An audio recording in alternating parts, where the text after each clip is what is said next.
Welcome to the Revenue Rewired podcast, hosted by StringCan Interactive's visionary CEO, Jay Feitlinger, and no-nonsense COO, Sarah Shepard. We're here to accelerate your revenue and give your marketing purpose. All right, well, hello and welcome everybody to this next episode of the Revenue Rewired podcast. Hi, Lucas. Hey Sarah, nice to meet you. Looking Nice forward to to being meet here. you. I always say hi, Jay, and so I had to very consciously make sure that I didn't say my normal co-host's name. So we have a special guest today. We have Lukas Alexander from Canada, y'all. So I will introduce Lucas, but we're really excited about today's topic, where I really appreciate the perspective of experts in their field, and Lucas is one of those people. So, as the Vice President of Customer Success at ChurnZero, which is a cool name for reals, the customer success platform where you lead the team responsible for retaining and growing your own customer base. And you've spent more than a decade building global success teams and a track record of raising net revenue retention year over year, which is super impressive and hard to do. And you're also one of the more vocal voices in the field and this is where we are aligned with the theories of Jay and I with our revenue leaks book, and where you come in, there's a synergy of revenue function being part of customer success or CS, I guess is the acronym, and customer Yeah. support, but operations on coaching those operators rather than just relationship managers, if I got that hmm right. And you're obviously a outspoken, podcaster, and you get out there and kind of share all your perspectives with the rest of us, which is really helpful. And you're also talking about AI-driven engagement, which I'm really excited to dive into that with you. Um, and your recent piece on what you call the CS operating system. So, welcome to the podcast. And actually, Lucas, could you give me and our listeners just a tiny bit on that operating, like what's your philosophy, I guess, in your role? Yeah, so I one for starters, I one of the things that I'm really passionate about right now, is an operating system within customer success that, especially in a revenue driving organization. And especially as AI gets into CS, more and more, the operating system is really, about, with NRR being the end goal for most customer teams, and with revenue, with the majority of your revenue actually coming from within the customer organization, is like how do we use AI? How do we use tools? How do we use CSM skill sets to capitalize on the hottest, most timely revenue opportunities that are out there, while not sacrificing the relationship that you have with your customer, without sacrificing the long-term sort of partnership that you have with the customer. The reason I'm really passionate about this as well is when you think of like sales and marketing, all will build there'll be multi-threading that will happen in the sales process. There'll be different people you'll meet that you'll form perhaps long-term relationships with, but from a business standpoint, those relationships are very transactional. But when you think of customer success, like those relationships are meant to be long-term, right? So you need to be super careful with like how your operating system in customer success it's a different beast altogether, right? It's a different way of thinking of sales. It's a different way of thinking of expansion and growth in the context of where you need to keep the relationship in mind. You don't want to trash your relationship with a customer who has the ability to grow with you into the future. So how you use AI, how you personalize, how you line up growth and customer maturity with against maybe challenges or pain that your customer has today. In my mind, that's sort of the operating system that comes together through technology, through CS skill set, post-sales skill sets, go-to-market skill sets that all need to come together that build around the customer relationship, but also the partnership, the grow, where both the customer and the vendor is aligned on sort of growing together. Yeah, and you bring up a good point where there's this huge um it is a challenge to solve, but it's definitely become an awareness where the company is trying to think about ease and efficiency and effectiveness in retaining customers. But then it's like, how do I not look like a robot, and Yeah. just automate everything? And I think at some point, you ta touch on that a little bit. Where do you find the biggest hang up with companies when it comes to like integrating technology into a retention strategy? Yeah, I would say for CS teams in particular, the biggest challenge is automating the wrong parts of the wrong touch points, right? Where everyone, when you want to automate, when I speak with a customer success leader and it's like, oh, our priority this year is launching a digital motion and like everything needs to be automated, right? I think automating the wrong things, like for example, handling a customer escalation, right? Like, are we what I see happen a lot of is we're automating customer-facing tasks, but we're still leaving a lot of the administrative overhead that CSMs, for example, need to still do in the background, like making a proposal for a customer or preparing a slide deck, for example. We're still leaving those manual tasks or like updating contact records in your CRM. We still leave those like administrative tasks not automated, but at the end, but we are automating like some of the customer facing touch points. So I think that's the challenge. The balance is the challenge that I see revenue leaders, customer leaders struggling the most with right now. And in the CS operating model, for those of you maybe have not heard about or not read it yet, like there's four concepts there. There's the instrumentation, sort of there's the tools that you need to show, there's the repeatable systems, but once you get to that automation, there's lots of decision making, that needs to sort of happen on choosing the right pieces to automate. Like do not don't automate at the expense of the customer experience. Yeah, and I wish I would have remembered the name of the book, but you reminded me. We read a book called, I think it's called The Customer Experience or something like that. It's blue. But we were Oh blown yeah. away, even though it's an oldie, and someone was like, that book is ancient. Okay, it's like 10 years old. But they do touch on that a lot about how you could really take your retention in the opposite direction by automating something like sending someone somewhere for a self-service that is so hard to do that they end up just spending more of your time getting on the phone multiple times and like the right KPIs to track, which I think there's like an understated complexity of retention. And I'm curious, do you hear from some of the people that you support and work with, why does all the budget and attention go to acquiring new business when retention is really like one of the most key revenue drivers? Like what Yeah. is the rationale that happens? Yeah, a couple. So I'd say there's a business side of it first, where like it depends sort of what type of company you are, what stage company you are.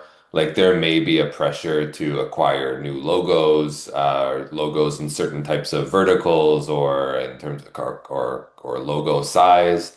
Like, if you're about to secure a new round of funding, maybe you need, from your investors, from the bankers, maybe you're looking to secure, a lot more new enterprise logos. So I think there's an entrepreneur, there's a business, there's a company growth side of it. But then when you look at sort of the within the revenue organizations, I think a new business is really, legible, I will say. It's obvious when and retention like often is seen as like, invisible, right? A new logo is a clean event, right? You get new bookings, you get a new logo, it shows up in your CRM report, It's like, linear. it's there, right? Like it wasn't there before and now it is, right? So you put it on a slide, there's some type of a Slack, maybe you have like a new customer wins channel or something like that. Retention is the opposite, right? Retention is the absence like of a bad thing, right? Like nobody throws a party for the churn that didn't happen, right? Like, it's like it's sort of you want to keep that revenue recurring, right? So, and I think, on top of that, like the incentives were built for acquisition, right? Like sales comp or like AE comp is wired to the closing of a deal, right? And for years, CS comp was not tied to a dollar at all, right? So growth still sort of feels like progress and retention sort of kind of feels like, maintenance, like ongoing, like business maintenance, right? But I would say the reframe I would offer like revenue leaders who may be listening to this podcast is like we treat acquisition as sort of that investment, and retention is often treated as like a cost center, like an expense, right? But when it's actually the reverse, like if your bucket starts leaking, you're acquiring just to stand still, and you're paying, full, customer acquisition cost to do it, like that's a problem, right? From an overall business perspective, like if you're a CEO, like you need to be looking at both sides. And the majority of, you can sell new logos all you want, but if you're losing just as much and more, and not growing those existing customers at the pace you need to hit your, company goals, that's where you'll run into business problems in the future. Yeah, and as a marketer, the number I have in my head that, and maybe this is wrong, but I always try to think like, is there a number, which I know is a questionable perspective in the first place, but like to me, churn would be reflected so deeply in the lifetime value of a customer. Like if you had a fantastic lifetime value number, which basically means for anyone who doesn't understand the bajillion acronyms we have in our industry, it's what the value of a customer is for your business on average through the life cycle of that customer. So you could say, for every customer I get, I have them at a membership cost or a retainer, and I keep them on average for 3 years, and we'll call it, $50,000 or whatever. And every time you lose a customer, then your tenure decreases, and that's the lifetime value decreases. And now you're spending the same amount of money to keep a logo for less time. And so I don't know if that's the kind of thing you help people understand, because to your point, this is a more passively managed department in terms of revenue focus than new business or something more obvious, as you said. And so I don't know, how do you and your company help people understand like the metrics they might want to look at to make churn maybe a focus for the next quarter or something like that, to kind of educate them on the importance of the retention piece.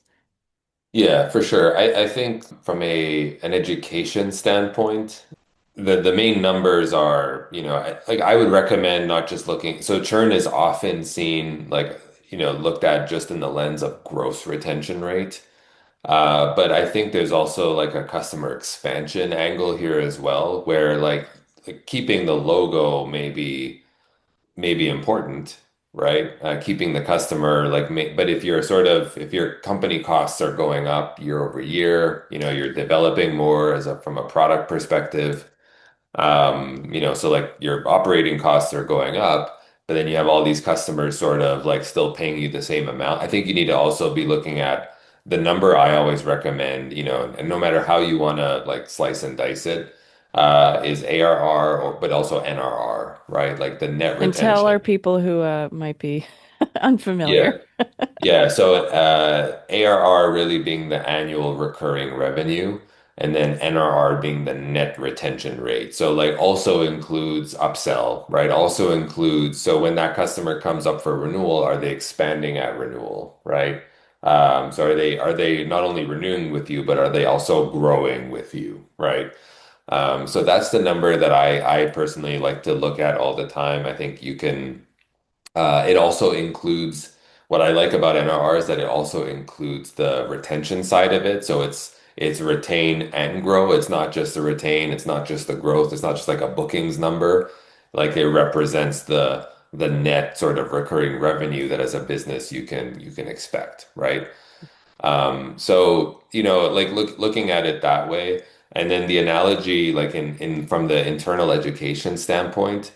Um, what I coach lots of CS leaders on is, there's no good NRR without good like logo retention or GRR. You can expand, one account, by, $100,000 in a quarter, but if you've lost, $120,000 worth of super small accounts, like you still have not had that net gain, right? So there's no good growth, there's no good expansion, customer growth without so the GRR, gross retention rate, the retention number is the foundation, really, and then you're building up upon that, growing your healthiest customers, growing your most mature customers strategically at the right moments throughout the customer journey with you.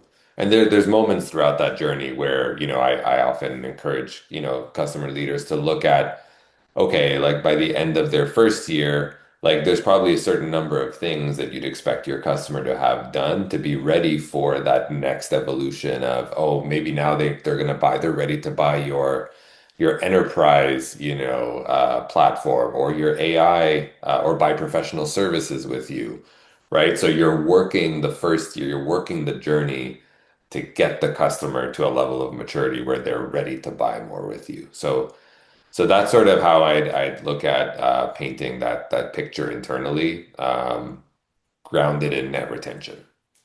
I really like that. Do you start with like the book of business or do you look at an individual customer? And I know you would do both, but if a leader had to say, I just want to run a super quick number, where should they start maybe?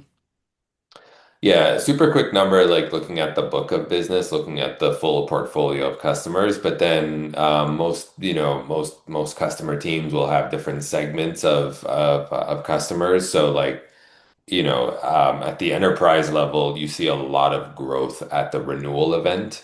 So like, where is the growth coming from? So a lot of it happens at the renewal event, whereas, a lot of more of your SMB or mid-market customers could have a lot more of that transactional growth, mid-cycle, for example, like quicker access to budgets. There's, fewer lengthy, drawn out, procurement cycles, that type of thing.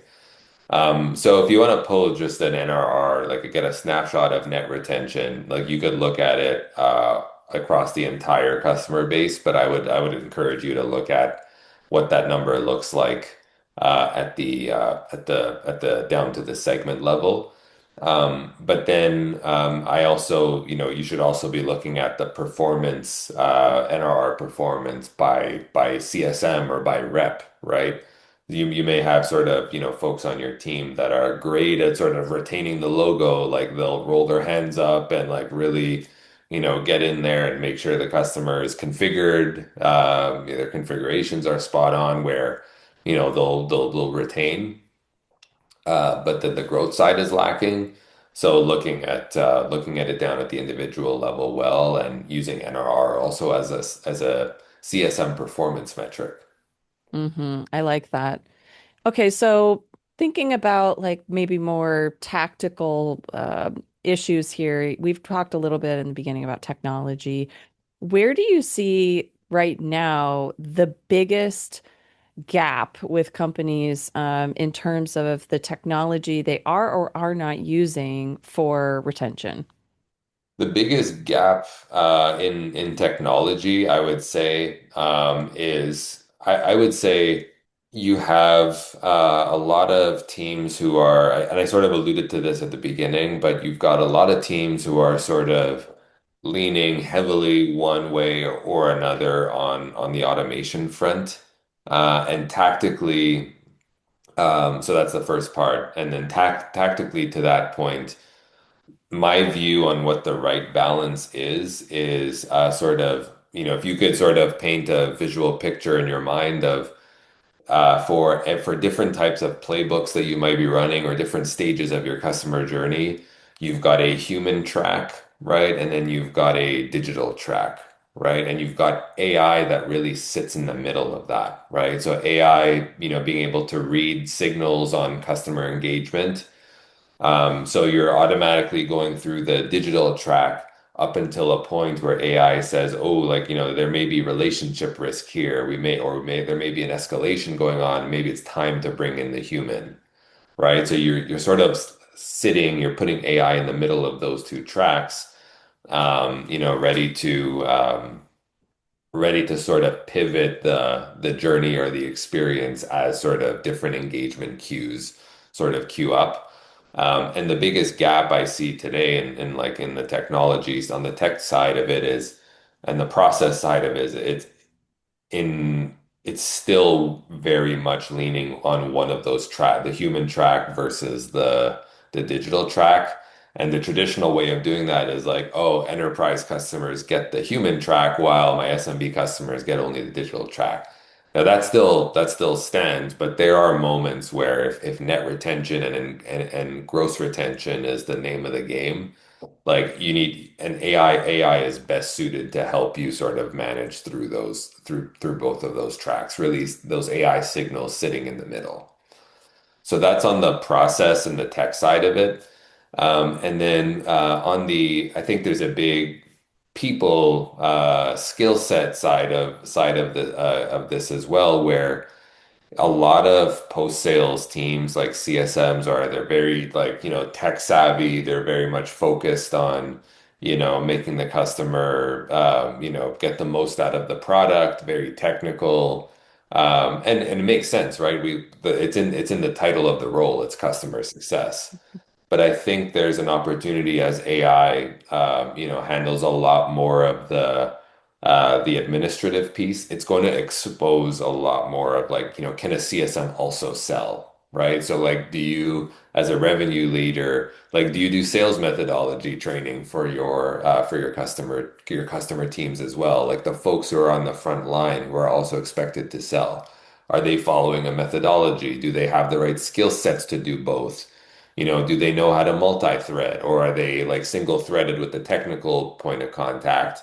And then the renewal comes around, the executive buyer is like, "Oh, I haven't seen the value in in the product, like we're churning, like it's game over." So I think there's some of those like sales skills and those relationship building skills that are also a big gap today. And as I mentioned, AI is going to take a lot more of the admin work, right? Back from CSMs, freeing up time, to be doing, focusing a lot more on selling and on driving the number and on building relationships and multi-threading. I really like what you said about, the leaders are typically focused on one or the other tracks. And, I tend to agree. Like as a consumer, it's hard to ignore the intentionality or not. Like you can tell if a company is trying to innovate or even just like adjust. They're really Yeah, getting with what the customer is looking for. Like no one wants email support anymore, but if you're going to do that, for example, be responsive. I don't want to end up in a right. black hole. And all I can think about right now is I'm stuck with this one major ad platform for over 6 weeks waiting for a reply. And I'm like, I really wish AI could like actually come into the play here and say, let me get a human on the line for you, but But you it's make a normal though. Like it's normal, Sarah, right? Because like we're human beings. Like we look for the social like we're wired to look for that. But it's yeah. finding the balance and being upfront. Like one of the things I think B2C does this really well. I mean, sometimes poorly, but a lot of the interactions that I've had recently have been really great in the sense that like I'll reach out to a company to get some type of support, right? So sure, I send the pictures of the problem I'm having. I send the description. But then the first response I get back, is like, oh, this is an AI, like this is an AI first email. Like, can you like help answer these questions, right? And then based on the responses to those questions, like then there may be a human that steps in, or you may just keep going down the solving the problem with AI, right? So like that's where there's a good balance between letting like using AI to help decide based on what it knows about the experience, when's the right moment to bring in the human, when's the right moment to sort of keep going and get the outcome, like get the problem fixed or get the outcome that you're out to the goal achieved. I would purport to say here that AI, one of the benefits of using it, especially with customer success and support, is that you have a more consistent experience because if it's using signals, that's one of the cool things about AI. One of its benefits is its ability to create consistency over time with signals, for example. Like it's just reading a formula or it's following a specific track.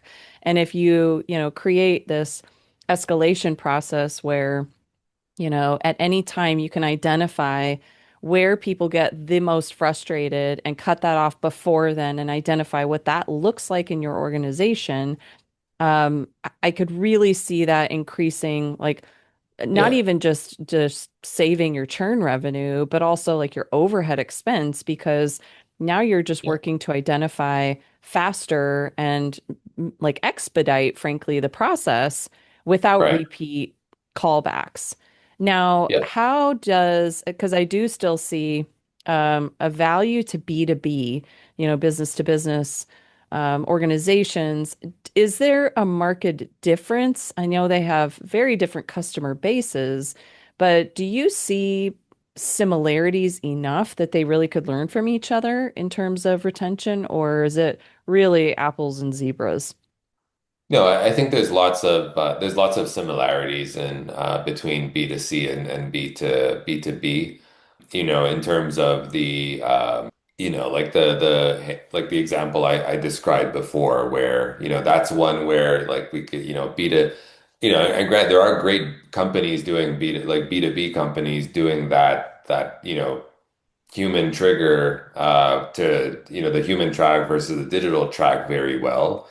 So I don't think it really has a lot to do with like B2C. I think there's also a level of maturity of the post-sale organization within a company.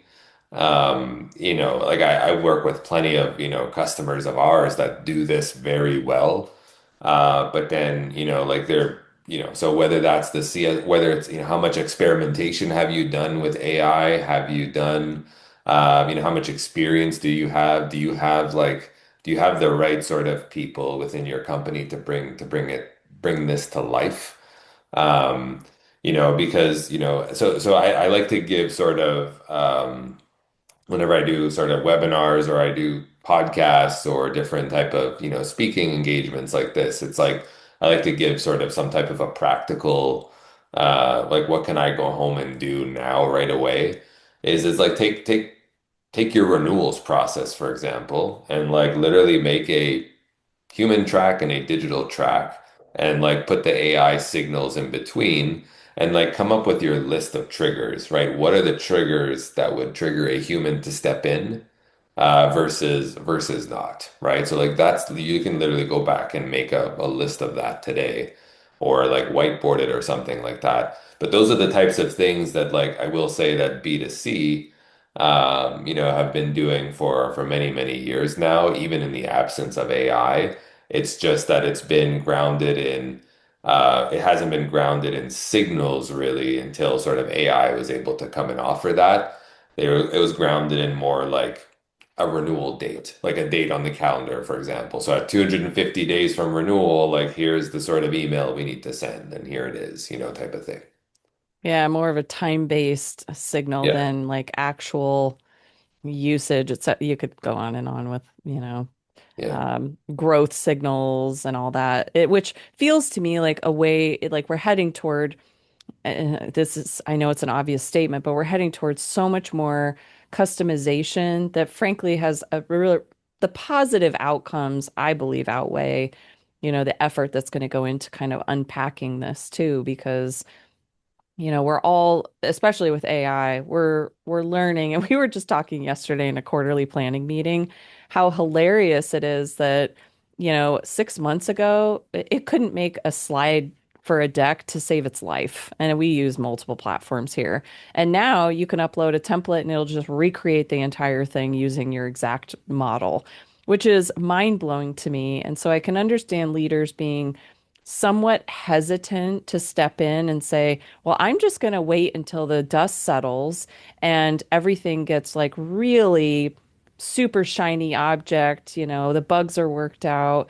Is that the wrong approach? Do you think it's better to just start now with what's available or wait for more sophisticated opportunities with technology? Yeah, I will always encourage sort of to start now.